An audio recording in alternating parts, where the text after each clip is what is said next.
Unused or expired rodenticide must be disposed of safely to prevent accidental poisoning of children, pets, and wildlife. When handling rodenticide disposal DIY pest control products, always begin by reading the product label and local hazardous waste guidelines, because the label provides the legally required disposal steps and the local guidance covers accepted containers and drop-off sites. For small quantities, tuck solids or spent bait into a rigid, sealable container such as a plastic jar with a screw lid. Double bag the container in heavy-duty garbage bags if local rules permit municipal disposal, and clearly mark the container contents and the date to prevent future handling mistakes.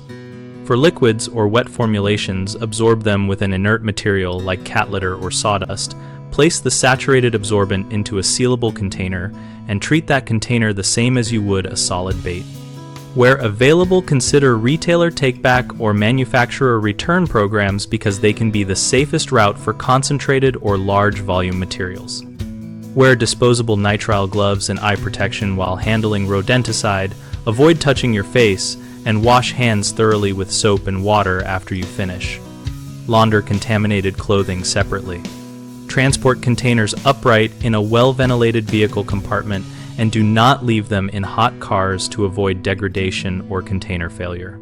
Common mistakes include assuming all rodenticide can be tossed directly into the regular trash, which risks exposure during collection and to scavenging animals.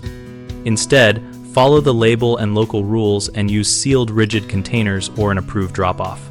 People often mix rodenticide with other household chemicals or cleaners, which can create dangerous reactions or make waste management more complicated.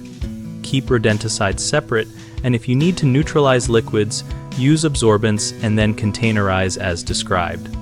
Another frequent error is informal disposal in outdoor compost or yard waste, which exposes wildlife and pets. Always use official hazardous waste channels, retailer returns, or secure landfill guidance rather than organic waste streams. At bighomeprojects.com, we connect homeowners with local contractors and provide practical discussion forums where people share hands-on disposal tips and real-world experiences. We help contractors find work from nearby homeowners and offer a community space for peer advice and local recommendations.